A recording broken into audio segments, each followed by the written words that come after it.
আচ্ছা, একটা প্রশ্ন করতে ইচ্ছা করছে আমাকে।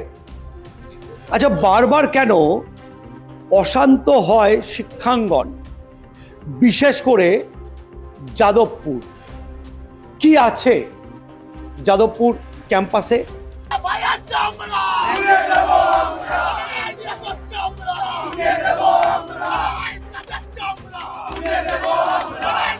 মানে কোন মধুর ভাণ্ড আছে যে কারণে বারংবার সংবাদ শিরোনামে উঠে আসতে হয় যাদবপুরকে?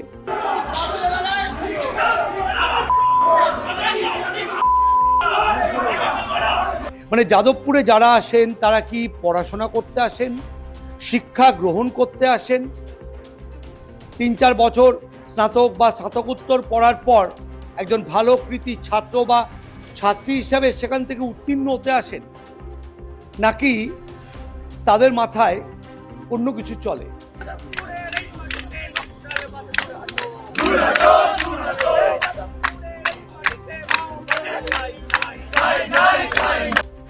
কেন বারংবার এইচবির সামনে দিয়ে আমরা যখন যাতায়াত করি আম পাবলিকরা, ইয়ে দিল মাঙ্গে মোর, আজাদি, আজাদি তো আমরা পেয়েছি, আজকে ৮০ বছর স্বাধীনতা আমাদের,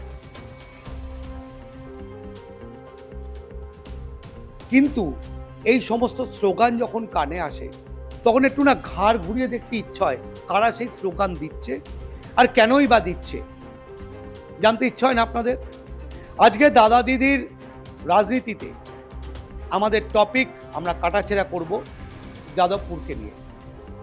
আমি যশবন্ত, দীর্ঘ ২৬-২৭ বছর ধরে সাংবাদিকতা করছি, কিন্তু আজ পর্যন্ত এই কিছু প্রশ্নের উত্তর আমিও খুঁজে পাইনি। একটা সময় যাদবপুরে পড়বার জন্য মানুষজনরা মুখিয়ে থাকতো যে প্রবেশিকা বা এন্ট্রান্স দিয়ে বা ভালো মার্কস করে, ভালো রেজাল্ট করে যাদবপুরে পাশ করব, যাদবপুরে ঢুকবো এবং সেখান থেকে ইকোনমিক্স, চাই সিভিল, চাই ইলেকট্রিক্যাল, চাই কম্পিউটার সায়েন্স, যে কোনো একটা দপ্তর থেকে ভালো মার্কস নিয়ে বেরোবো, জীবনে সুপ্রতিষ্ঠিত হব।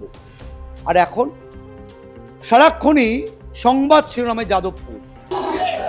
আগুন জ্বালিয়ে দিয়েছে আমাদেরকে দপ্তরে, আগুন দিয়েছে, আগুন দিচ্ছে ওরা, আমাদেরকে দপ্তরে আগুন জ্বালাচ্ছে ওরা।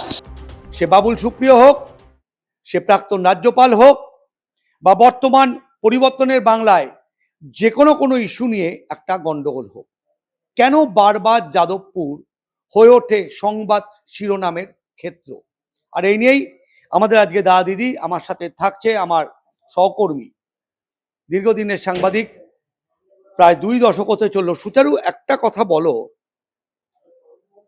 স্কুল কলেজ লাইফে আমরাও কিন্তু সেই সময় ছাত্র রাজনীতি কিছু কিছু করেছি, আমরা অ্যাক্টিভলি করিনি, প্যাসিভলি করেছি, ঠিক আছে, কিন্তু কি মধুর ভাণ্ড আছে যে কারণে যাদবপুর বিশ্ববিদ্যালয় বা যাদবপুর, সে র্যাগিং বলো বা যে কোনো কিছুর জন্য গোটা ভারতবর্ষের সংবাদ শিরোনামে বারংবার উঠে আসে, এবং যে কারণগুলোর জন্য, সে কারণটা কি সত্যিই কি কারণ?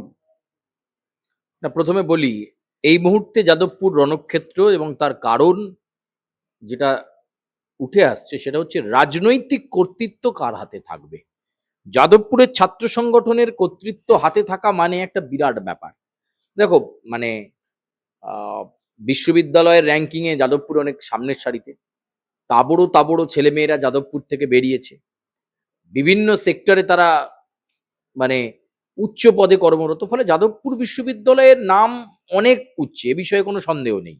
কিন্তু যাদবপুরে ছাত্র রাজনীতিও বিগত কয়েক বছর ধরে কয়েকটা ফ্যাক্টর, এবং আজকে এই বলে বিষয়টা নয়, বিগত কয়েকদিন ধরেই এই সংঘর্ষ পরিস্থিতি তৈরি হচ্ছিল, এবং সেখানে অখিল ভারতীয় বিদ্যার্থী পরিষদ ABVP তারা বা তাদের যারা সংগঠনের সদস্য, তাদের বিরুদ্ধে অভিযোগ যে তারা যাদবপুর বিশ্ববিদ্যালয়ে গিয়ে বামপন্থী ছাত্র সংগঠনের পতাকা এই সমস্ত ফেলে দেওয়ার অভিযোগ তাদের বিরুদ্ধে, এবং সেখানে সেখানে কোথাও কোথাও ABVPর কর্মীরা তারা আহত হয়েছেন। এরপরেই ABVP আরো খেপে যায় এবং খেপে গিয়ে তারা বিক্ষোভের রাস্তা নেয়। আজকে যাদবপুর বিশ্ববিদ্যালয়ের যে পরিস্থিতি গিয়ে দাঁড়িয়েছে, তাতে একদিকে গেটের ওই পারে হচ্ছে student federation of India SFI, এছাড়াও অন্যান্য বামপন্থী সংগঠনগুলো, এআইডিএসও এবং আরো অন্যান্য বামপন্থী সংগঠনগুলো, এবং ঠিক এর উল্টো দিকে রয়েছে এবিভিপি। দেখো, প্রথম থেকেই তুমি যদি আইডিওলজিক্যালি দেখো, ভারতীয় জনতা পার্টির নীতিগতভাবে শত্রু, রাজনৈতিক মতাদর্শের দিক থেকে পার্থক্য, এই সব কিছু দিক থেকে ওরা কিন্তু পয়লা নম্বর শত্রু হিসেবে মনে করে বামপন্থীদেরকে। আমরা নরেন্দ্র মোদীর কথাতে কখনো শুনেছি, আমরা কখনো শুনেছি বিজেপি নেতারা বলেছেন যে দেশে বিভিন্ন জায়গায় টুকরে টুকরে গ্যাংয়ের লোকেদের জড়ো হওয়ার জায়গা চলছে। এবং শুধু তাই নয়, বামপন্থীদের ক্ষেত্রে কয়েকদিন আগেই রাজ্যের পঞ্চায়েত মন্ত্রী তথা রাজ্যের বিজেপির প্রাক্তন রাজ্য সভাপতি দিলীপ ঘোষ বলেছেন যে কমিউনিস্ট মানেই ওদের মাথা থেকে আরশোলা, কমিউনিস্ট মানেই ওদের মাথা থেকে ককরোচ, এই সব বেরোয়। ওরা বিশৃঙ্খল পরিস্থিতি তৈরি করার চেষ্টা করলে রাজ্য সরকার কড়া নজর রাখছে। এখন দেখতে হবে এই যে ধুন্ধুমার পরিস্থিতি, যাদবপুর বিশ্ববিদ্যালয়ের মতো একটা শতাব্দী প্রাচীন প্রতিষ্ঠান, তার ফলক ভেঙে ফেলা হলো, বা ক্যাম্পাসের মধ্যে একটা তাণ্ডব পরিস্থিতি দুটি রাজনৈতিক দল বা কয়েকটি রাজনৈতিক দলের মধ্যে। এক্ষেত্রে সরকার, রাজ্য সরকার কি পদক্ষেপ নেবে? এই যে রণক্ষেত্র পরিস্থিতি হলো, তাতে রাজ্য সরকারের কি পদক্ষেপ থাকবে? দেখো, অলরেডি গুন্ডা দমন আইন এসেছে, সরকারি সম্পত্তি নষ্ট করলে তার বিরুদ্ধে ব্যবস্থা নেওয়া হবে, এরকম বিষয়টা এসেছে। কিন্তু এই যে দুন্দুমার পরিস্থিতি, যে যাদবপুর বিশ্ববিদ্যালয়ের দখল নেব, একে অপরের বিরুদ্ধে পাল্টা অভিযোগ করছেন, এবং এই মুহূর্তে যাদবপুর বিশ্ববিদ্যালয়ের পরিস্থিতি নিয়ন্ত্রণ করতে ব্যর্থ প্রশাসন। ফলে যা সময় এগোচ্ছে তাতে করে কিন্তু এই সংঘর্ষ পরিস্থিতি আরো বেগ দেবে। আমরা দেখেছি অতীতের অনেক বিভিন্ন বিষয়কে নিয়ে বা ইস্যু ভিত্তিক আন্দোলনে যাদবপুরের ছাত্রছাত্রীরা বরাবরই কিন্তু জাত চিনিয়েছেন। এক্ষেত্রে কিন্তু একটা নাছোড় মনোভাব থাকবে, এবং কোথাও না কোথাও বামপন্থীরা চাইছেন যে ক্যাম্পাসের মধ্যে গেরুয়া শিবিরের নো এন্ট্রি। গেরুয়া শিবির এন্ট্রি নিলেই ক্যাম্পাসের মধ্যে, তাহলেই ধুন্ধুমার পরিস্থিতি তৈরি হবে। এটাও তো ঠিক নয়। একটা মানে বিশ্ববিদ্যালয়, তার সেখানে বিভিন্ন স্টুডেন্ট বডি আছে, তা সেখানে যে কোনো সংগঠন, যে কোনো ছাত্র সংগঠন প্রবেশ করতে পারে। কিন্তু যে তালিকাটা এবিভিপি নিয়েছে, যে জোর করে নেব বা হামলা করে নেব, সেই তালিকাটা ঠিক নয়। নির্বাচনী প্রক্রিয়ার মাধ্যমে জিতে আসুক এবিভিপি, তাহলেই হবে। কিন্তু এক্ষেত্রে যেটা দেখা যাচ্ছে, যে একদম দেবাঞ্জন, দীপশিতাদের সঙ্গে সরাসরি হাতাহাতিতে নেমে পড়লেন এবিভিপির কর্মী সমর্থকরা, এবং যাদবপুর বিশ্ববিদ্যালয়ের মানে ক্যাম্পাসের মধ্যে পঠন পাঠনের যে পরিবেশ, সেই পরিবেশ নষ্ট হচ্ছে। এবং মোটামুটি প্রত্যেক বছরই দেখা যায় ঠিক পুজোর 1.5-2 মাস আগেই এই যাদবপুর বিশ্ববিদ্যালয় হঠাৎ করে মানে উত্তপ্ত হয়ে ওঠে। কি আছে যাদবপুর বিশ্ববিদ্যালয়ের ছাত্র সংসদ নিতে হবে, বা যাদবপুর বিশ্ববিদ্যালয়ের মানে ইউনিয়ন দখল নিলে অনেক কিছু, কি আছে যাদবপুর বিশ্ববিদ্যালয়ে? কি এমন মধু, সুন্দরবনের চাক ভাঙা মধু না কি মধু আছে, যার জন্য যাদবপুর বিশ্ববিদ্যালয়ে এত টানাটানি বা এত টাসেল সিচুয়েশনস? এবং এই মুহূর্তে এখন ঘটনাস্থলে র্যাপিড অ্যাকশন ফোর্স নেমেছে, র্যাব নেমেছে।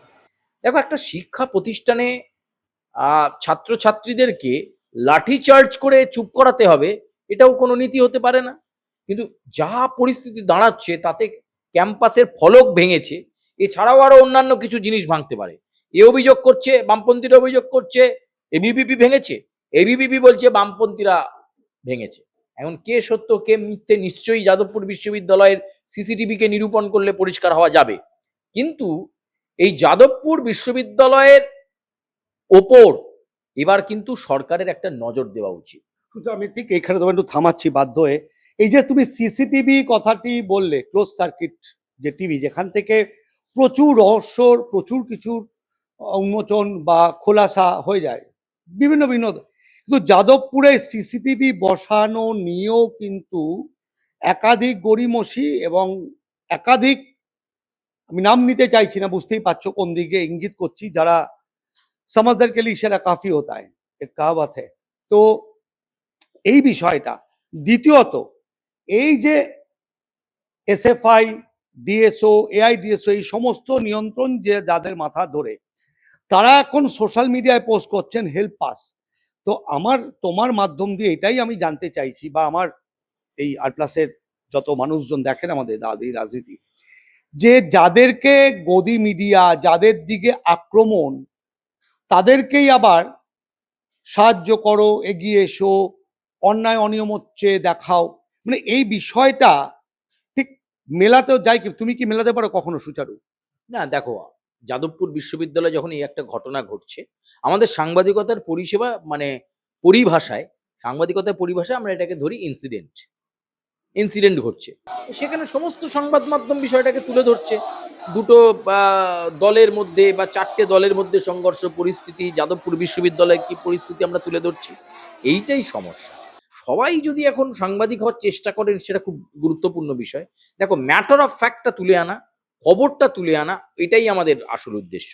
এসএফআই এবং এবিভিপির এই উত্তেজনা পরিস্থিতির মধ্যে যাদবপুর বিশ্ববিদ্যালয়ের কি হলো এবং কি কারণে ধুন্ধুমার পরিস্থিতি, সেটাই একজন পেশাগত সাংবাদিক হিসেবে আমাদের কর্তব্যের মধ্যে পড়ে যায়। কিন্তু এই বামপন্থীরাই কিছুদিন আগে যখন ককরোচ জনতা পার্টির ব্যানারে আন্দোলন হলো শিয়ালদা থেকে ধর্মতলা, তখন বিভিন্ন সংবাদ মাধ্যমকে টার্গেট করা হলো, বেধড়ক মারধর করা হলো এবং বলা হলো গদি মিডিয়া।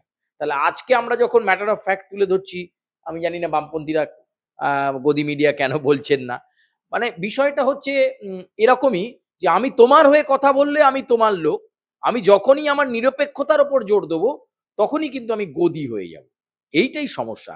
আসলে মুশকিল হচ্ছে যে কোনো ক্ষেত্রে যারা প্রফেশনাল, যারা পেশাদার, একজন চিকিৎসককে তুমি একটু যদি চিকিৎসা শেখাতে যাও, তোমাকে 2-4টে ওষুধ লেখার পর সে জিজ্ঞেস করবে যে আমি ডাক্তার না আপনি ডাক্তার। এক্স্যাক্টলি। হ্যাঁ, ফলে এক্ষেত্রেও তাই এটা বুঝতে হবে, সবাই যদি সাংবাদিক হওয়ার চেষ্টা করে সেটা খুব মানে গণতন্ত্রের পক্ষে খুব ভালো বিষয় নয়। এবারে দেখতে হবে, আমি আবার বলছি, এই যাদবপুর বিশ্ববিদ্যালয়ে সবাই কেন রাজনৈতিক কর্তৃত্ব নিতে চায়? আর বামপন্থীরাই কি ভেবেছে নাকি যে যাদবপুর চিরকাল তাদেরই মানে করে রেখে দেবে এরকম একটা বিষয়? মানে আর কোনো রাজনৈতিক দল সেখানে বিলং করবে না। যদিও রাজন্না হালদারকে দিয়ে একটা সময় তৃণমূল কংগ্রেস ওখানে ইউনিট খুলেছিল। এখন সেই ইউনিটটা খায় না মাথায় দেয়, যা নাকি ইউনিটটা আছে না উঠে গেছে সেটা কোনো ক্লিয়ার নয়। কিন্তু এটা ঠিক নয়, একটা শিক্ষা প্রতিষ্ঠানের ফলক ভেঙে যাবে ধস্তাধস্তির কারণে, শিক্ষাঙ্গনের পরিবেশ নষ্ট হবে। এক্ষেত্রে কিন্তু রাজ্য সরকারকে আরো অগ্রণী ভূমিকা নিতে হবে এবং তার জন্য যদি প্রয়োজন পড়ে যে আইনগুলোর কথা ইতিমধ্যেই রাজ্যের মুখ্যমন্ত্রী শুভেন্দু অধিকারী বলেছেন, সেই আইনগুলো কার্যকর করা উচিত। দৃষ্টান্তমূলক শাস্তি হবে। যারা আইন হাতে তুলে নিল, যারা ফলক ভাঙলো, তাদেরকে চিহ্নিত করে, সে যে রাজনৈতিক দলেরই হোক না কেন, বামপন্থী হলে বাম, রাম হলে রাম, যে রাজনৈতিক দলেরই হোক না কেন, আইনের চোখে সবাই সমান। মুখ্যমন্ত্রী শুভেন্দু অধিকারী বলেছেন রাজ্যে আইনের শাসন প্রতিষ্ঠা হয়েছে। তাহলে আইনের শাসন যদি প্রতিষ্ঠা হয়ে থাকে, তাহলে ইতিমধ্যেই এই ব্যবস্থা করা দরকার যে কারা বিশ্ববিদ্যালয়ের ফলক ভাঙলো এবং তাদের বিরুদ্ধে আইনি পদক্ষেপ কি নেওয়া হচ্ছে। এবিভিপি বিজেপির কোনো ছাত্র সংগঠন নয়। এবিভিপি স্বতন্ত্র একটি জাতীয়তাবাদী ছাত্র সংগঠন, ভারতবর্ষের সর্ববৃহৎ ছাত্র সংগঠন। তারা বিজেপির শাখা সংগঠন নয়। এবিভিপির অবস্থান নিয়ে আমাদের কোনো বক্তব্য নেই, তাদের সিদ্ধান্ত তারা নেবেন। ক্যাম্পাসের ভেতরে রাজনীতি করা, রাজনীতির অনুপ্রবেশের বিজেপি বিরোধী। ক্যাম্পাসের বাইরে যদি উত্তেজনা তৈরি হয় সেটা দেখার জন্য বিজেপির উপর যেতে পারে, কিন্তু ক্যাম্পাসের ভিতরে গিয়ে ছাত্র সংগঠনকে নিয়ে রাজনীতি করা বিজেপি। এই নিয়ে যা বলবার পশ্চিমবঙ্গ রাজ্য সরকার বলবেন, উচ্চশিক্ষামন্ত্রী জগন্নাথ চট্টোপাধ্যায় আছেন তিনি বলবেন। এটি সম্পূর্ণভাবে সরকার দেখবে। আমি আবার বলছি, এটা দল নিয়ন্ত্রিত সরকার নয়। ইউনিভার্সিটির ক্যাম্পাসে দল থাকবে না। আমাদের কোনো ছাত্র সংগঠন নেই। ছাত্র সংগঠন নিয়ে যা বক্তব্য রাখার, যে ছাত্র সংগঠনের নাম বললেন অখিল ভারতীয় বিদ্যার্থী পরিষদ, তারা বলবে তারা স্বতন্ত্র, তারা বিজেপি দ্বারা নিয়ন্ত্রিত নয়। এটা এসএফআই কিংবা ছাত্র পরিষদ নয়।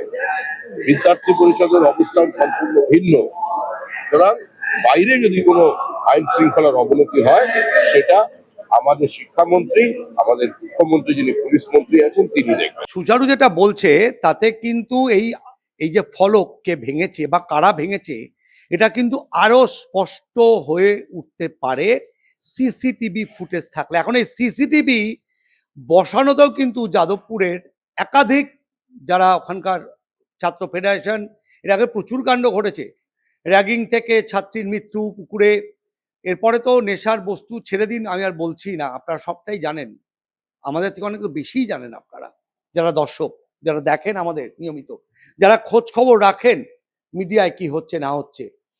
কাজেই যাদবপুর যেটা সুচারু বললো, যেটা আমারও প্রধান জিজ্ঞাস্য, যে কি এমন মধুর ভান্ডার, সেটা কি সুন্দরবনের চাক ভাঙা মধু নাকি সেটা বিদেশি কোনো মধু, যার জন্য বারংবার সংবাদ শিরোনামে যেন তেন প্রকারেণ উঠে আসতে হবে যাদবপুর বিশ্ববিদ্যালয়কে।